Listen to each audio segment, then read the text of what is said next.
After the beard has been taken off, sometimes, wow, that's a good-looking woman, eh?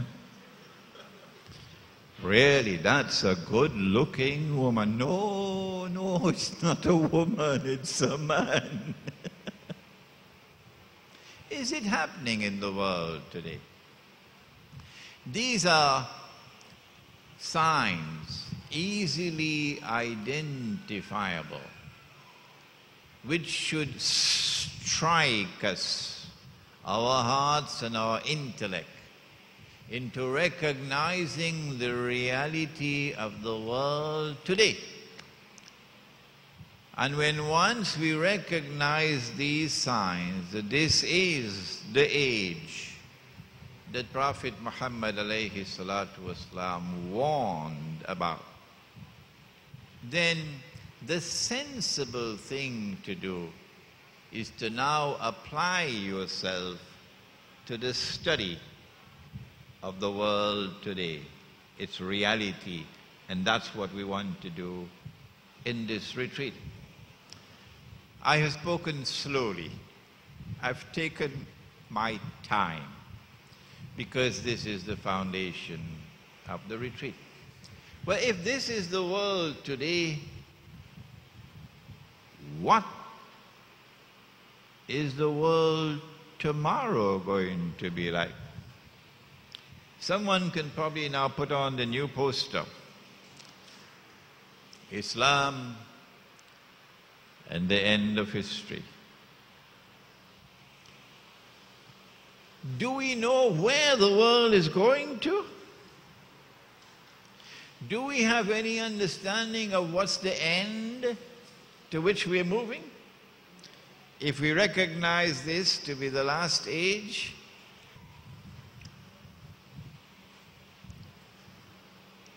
it is the function of spirituality to be able to deliver knowledge which otherwise cannot be accessed. A man had to sign a document, but he didn't have any light with which to see. So the spiritual master said, "No problem," and he raised his finger. And the finger began to glow. And he says, "No, there you got the light, now you can sign." Is that spirituality?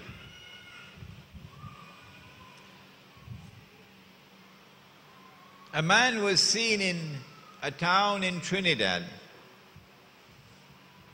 at the time of the pilgrimage. And when the people came back from Mecca, they said, "We saw him in Mecca." But how could he be in Mecca when he was here in Trinidad at the time of the pilgrimage? Can you be in two places at the same time? Is that the essence of spirituality? What is spirituality? A man has been blessed with the capacity to heal. And so people come to him knocking at his door day and night. "Can you do something for me? I'm suffering from this illness or that illness." And he prays and he blows and you're healed. Spiritual healing. Is that the essence of spirituality? No. These are the offshoots. What is the essence of spirituality? It is the capacity to see what otherwise cannot be seen. In the Quran there are verses with multiple meanings. The Quran says in Surah An-Nahl, Surah number 16, the B, بعد أعوذ بالله من الشيطان الرجيم وَنَزَّلْنَا عَلَيْكَ الْكِتَابَ تِبْيَانًا لِكُلِّ شَيْءٍ وَهُدًى وَرَحْمَةً وَبُشْرَى لِلْمُسْلِمِينَ. And we sent down the book, the Quran, sent it down on thee, O Muhammad, Allah's blessings be upon him, that this Quran might be tibyanan likulli shay, that this Quran might explain all things. And therefore, that this Quran might not only explain yesterday, and not only explain today, but that this Quran might explain tomorrow.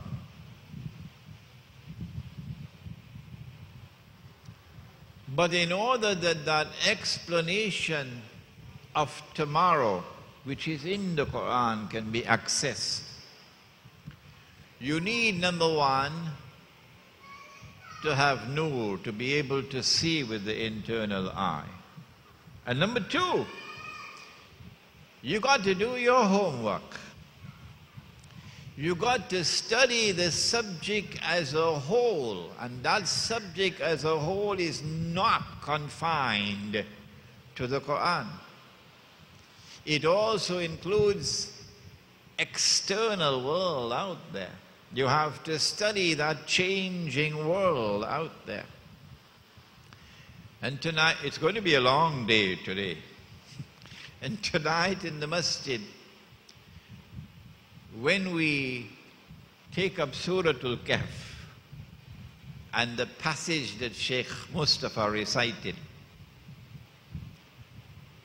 and you're of course going to read from your folders the translation and commentary.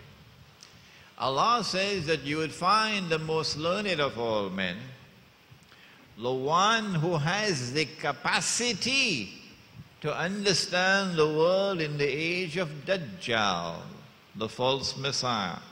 Because Suratul Kahf of the Quran is the only part of the Quran linked to Dajjal. You would find the most learned of all men,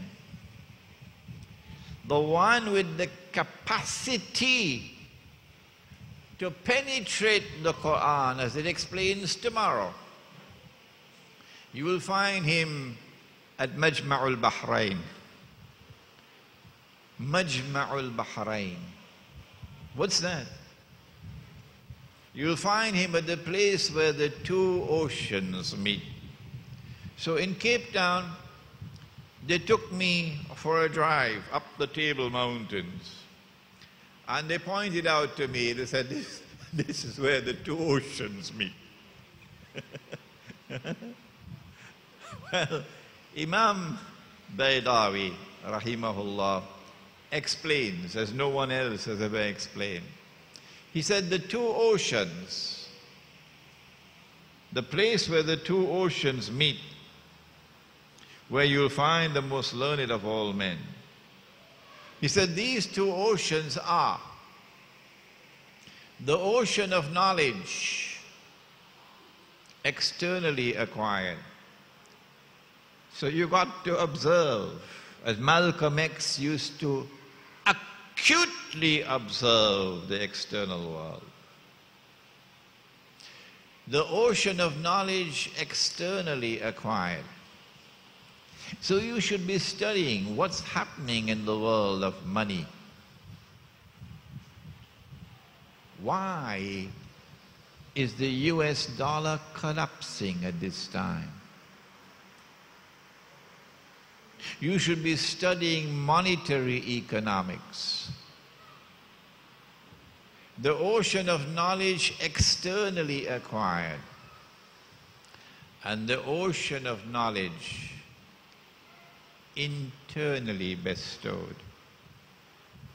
When these two oceans of knowledge come together and are harmoniously integrated, only then do you have the scholar with the capacity